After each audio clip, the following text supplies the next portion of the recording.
Andalusia adalah sebuah wilayah yang menjadi pusat peradaban Islam tertua di benua Eropa. Terletak di semenanjung Iberia atau yang sekarang wilayah tersebut telah menjadi bagian dari negara Spanyol dan Portugal.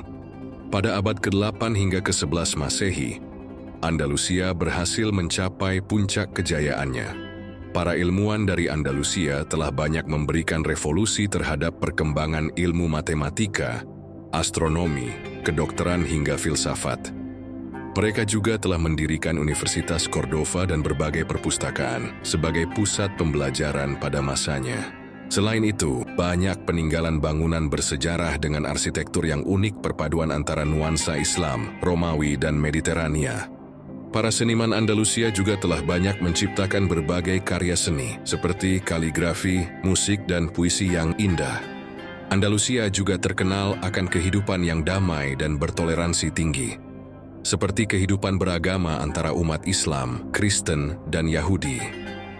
Meskipun demikian, sebenarnya apa yang membuat bangsa ini runtuh? Sebelum kita menyelami sejarah dari Andalusia lebih jauh, mohon dukungannya untuk menekan tombol like dan subscribe, agar channel ini dapat terus berkembang.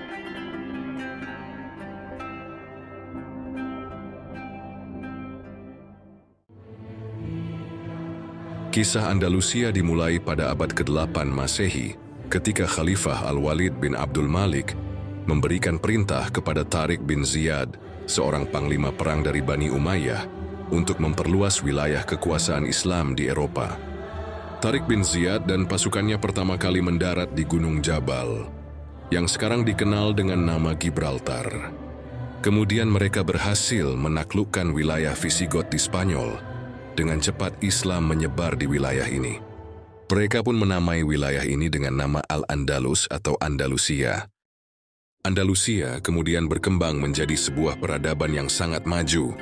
Bersama Musa bin Nusair, Tariq bin Ziyad berhasil menaklukkan seluruh daratan Spanyol dalam waktu 2 tahun.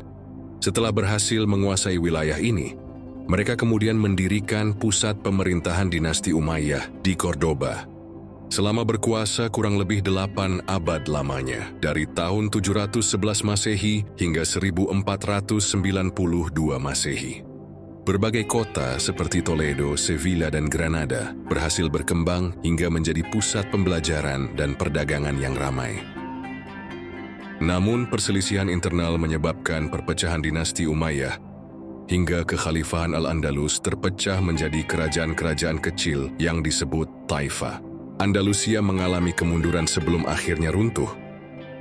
Adapun faktor lain yang menyebabkan runtuhnya peradaban Islam yang sangat maju ini adalah masalah ekonomi yang terjadi karena para pemimpin dinasti Umayyah di Andalusia lebih fokus pada pengembangan ilmu pengetahuan daripada meningkatkan perekonomian mereka. Kemudian konflik antara umat Islam dengan penduduk asli yang beragama Kristen terjadi dan kian memanas. Hingga berdirinya koalisi raja-raja Kristen di Eropa, dipimpin oleh Kerajaan Leon, Kerajaan Kastilia dengan Ratu Isabella, dan Kerajaan Aragon dengan Raja Ferdinand II. Konon perang yang terjadi antara pasukan koalisi dengan pasukan Muslim terjadi lebih dari 20 kali, hingga akhirnya pemerintahan Islam di Spanyol benar-benar runtuh. Sedangkan kekuasaan Islam di Portugal berakhir pada tahun 1249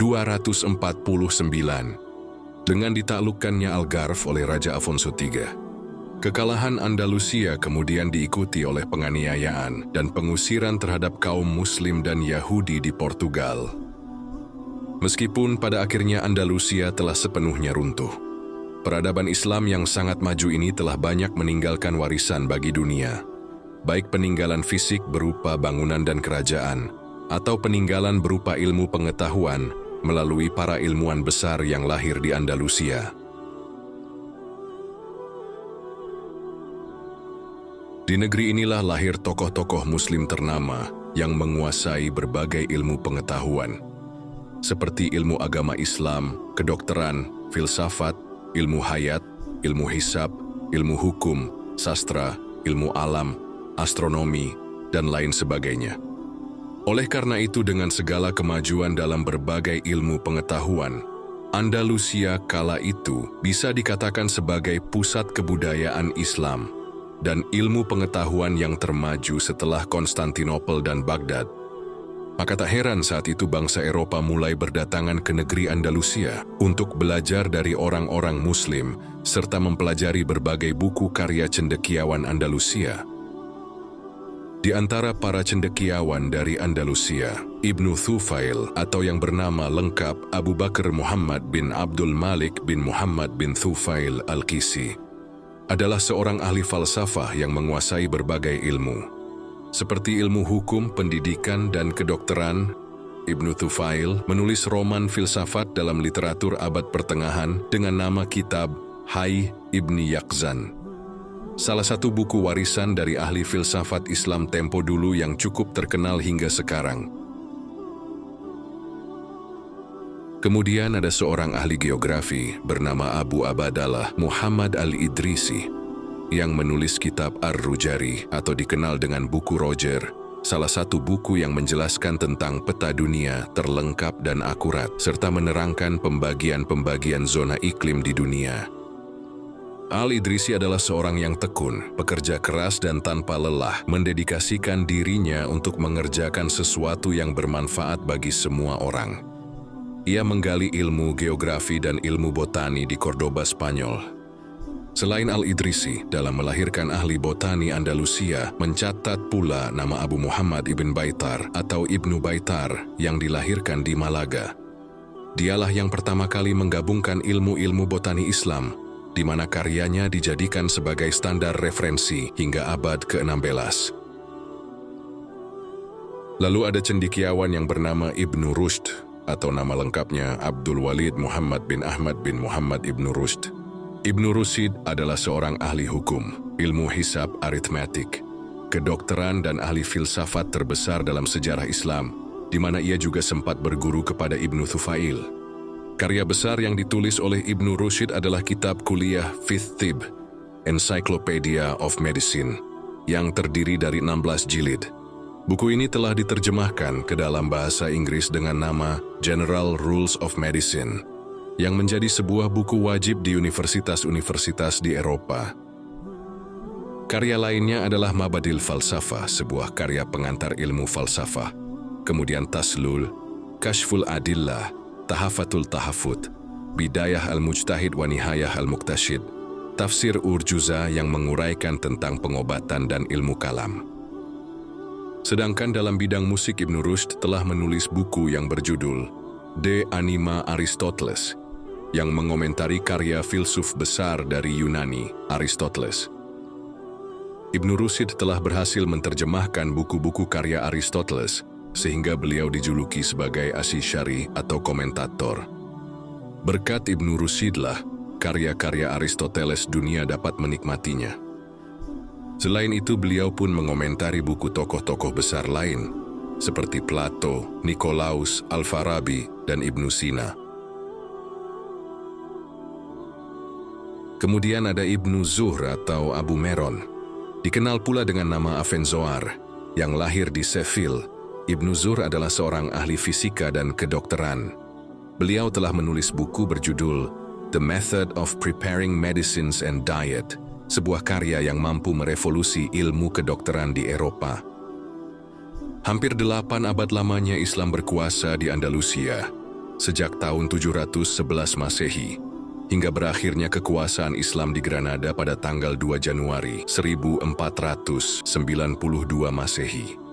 Andalusia dalam masa kejayaan Islam telah melahirkan cendekiawan-cendekiawan Muslim yang tertulis dengan tinta emas di sepanjang zaman. Karya mereka sangat berlimpah dan telah diterjemahkan dalam berbagai bahasa di penjuru dunia. Selain peninggalan di bidang ilmu pengetahuan, peninggalan bangunan-bangunan bersejarah dengan arsitektur ikonik nan megah juga menjadi bukti kemajuan peradaban Islam di Andalusia. Meskipun telah melintasi berbagai zaman, bangunan tersebut hingga sekarang masih berdiri kokoh serta seringkali menjadi destinasi utama para wisatawan dari penjuru dunia.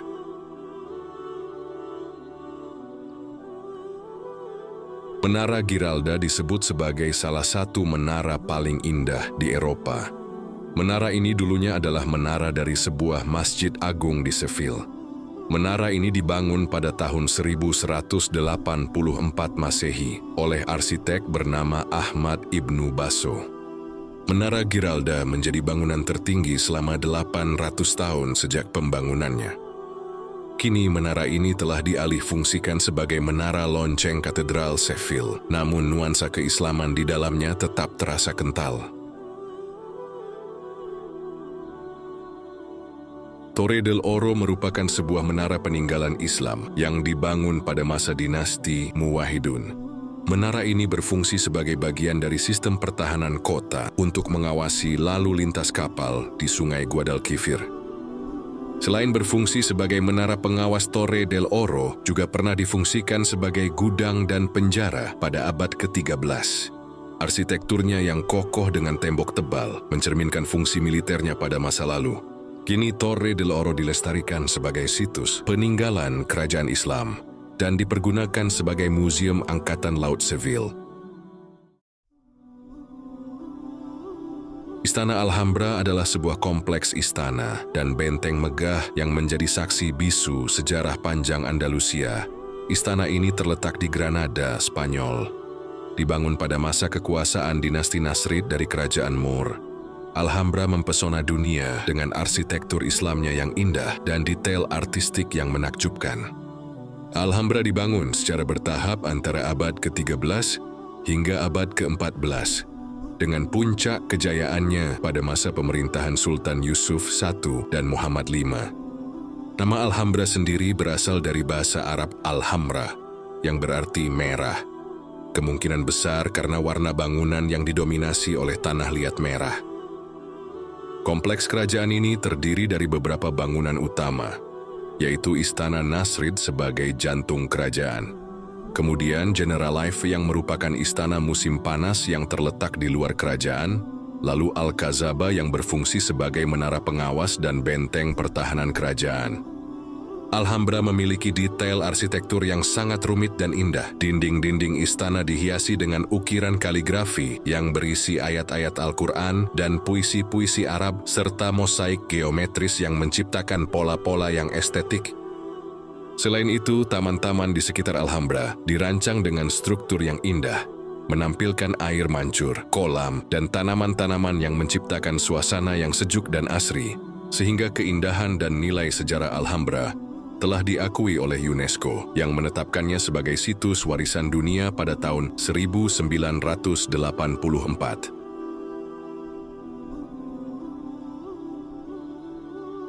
Alcázar of Jerez de la Frontera adalah sebuah benteng sekaligus kerajaan yang dibangun pada abad ke-11. Bangunan ini tersusun dari batuan alam telanjang yang tidak diplester atau dicat sehingga menjadikannya sangat ikonik. Di dalamnya terdapat satu-satunya masjid yang masih tersisa dari 18 masjid yang pernah berdiri di kota Xerez, sebuah kota di provinsi Cadiz, Spanyol.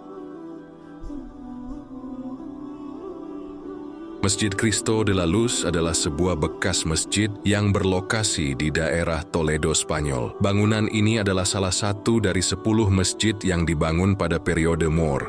Kini, bangunan ini dikenal dengan nama Masjid Bab al-Mardum. Di bagian barat masjid, terdapat sebuah fasad yang bertuliskan Bismillah. Ahmad bin Hadidi mendirikan masjid ini dengan uangnya sendiri dan memohon pahala di surga dari Allah. Masjid ini selesai dibangun dengan bantuan Allah di bawah arahan Musa bin Ali, arsitek dan Saada, dan selesai pada bulan Muharram tahun 390 Hijriah. Namun, setelah penaklukan Toledo oleh Raja Alfonso VI dari Kastilia pada abad ke-12, masjid ini diubah menjadi gereja Kristen dan diberi nama Ermita del Cristo de la Luz. Transformasi ini tidak hanya mengubah fungsi bangunan secara fisik, tetapi juga mencerminkan perubahan dalam kekuasaan politik dan kepercayaan agama di wilayah tersebut. Meskipun telah mengalami perubahan fungsi, bangunan tersebut tetap menjadi bagian penting dari sejarah dan warisan Islam.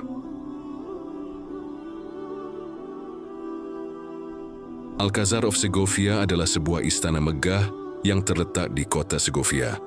Istana megah ini berdiri di atas bongkahan batu yang terletak di atas pertemuan sungai Eresma dan Clamores dekat pegunungan Guadarrama.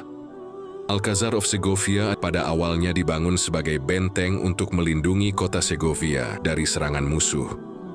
Namun, selama berabad-abad, kastil ini diperluas dan diubah menjadi istana kerajaan. Kerajaan ini menjadi salah satu kediaman favorit raja-raja Kastilia, dan banyak peristiwa penting dalam sejarah Spanyol terjadi di sana, termasuk sejarah kejayaan Islam di kota tersebut. Arsitektur dari bangunan ini adalah campuran gaya gotik, Romawi, dan Mudéjar. Kastil ini memiliki banyak menara dan halaman yang indah. Interior kastil juga sangat mewah, dengan banyak kamar yang dihiasi dengan perabotan antik, permadani, dan lukisan dinding. Karena keunikannya inilah, kerajaan ini kemudian dijadikan sebagai ikon dan logo Walt Disney. Medina Az-Zahra adalah sebuah kota kekhalifahan yang dibangun pada pertengahan abad ke-10 Masehi oleh dinasti Umayyah sebagai pusat pemerintahan di Cordoba. Setelah masa kejayaan Andalusia selama ratusan tahun, kota ini akhirnya hancur akibat dari keruntuhan Andalusia. Sisa-sisa kota itu terlupakan selama hampir 1000 tahun lamanya, hingga akhirnya ditemukan kembali pada awal abad ke-20. Kompleks perkotaan yang lengkap ini memiliki infrastruktur yang lengkap seperti jalan dan jembatan, sistem perairan, bangunan, elemen dekoratif, dan perabotan-perabotan lain. Medina Az-Zahra memberikan kita pengetahuan mendalam bagaimana peradaban Islam Andalusia berada pada puncak kejayaannya di Eropa yang kini sepenuhnya telah runtuh. Kota Khalifah Medina Az-Zahra telah dilindungi oleh pemerintah sejak tahun 1911 melalui Undang-Undang Warisan Sejarah Spanyol sebagai properti berkepentingan budaya di bawah kategori situs arkeologi. Dan pada tahun 1985, Medina Az-Zahra telah memiliki badan pengelolanya sendiri. Andalusia, sebuah peradaban Islam yang kaya akan sejarah dan budaya. Andalusia telah meninggalkan jejak yang tak terlupakan dalam perjalanan peradaban Islam di Eropa, dari reruntuhan kota-kota kuno yang megah hingga perkembangan ilmu pengetahuan. Sebagai penutup dari pembahasan kita, dapat disimpulkan bahwa Andalusia bukan hanya sekedar tempat di peta, tetapi juga sebuah jendela yang dapat menghubungkan kita dengan sejarah di masa lalu. Andalusia adalah bukti nyata bahwa peradaban Islam dapat mencapai puncak kejayaannya melalui pertukaran budaya, toleransi, dan inovasi. Semoga pembahasan ini dapat memberikan pemahaman yang lebih mendalam tentang Andalusia dan mendorong kita untuk terus menggali dan menghargai warisan budaya yang tak ternilai harganya. Sekian untuk video kali ini, terima kasih dan sampai jumpa di video selanjutnya.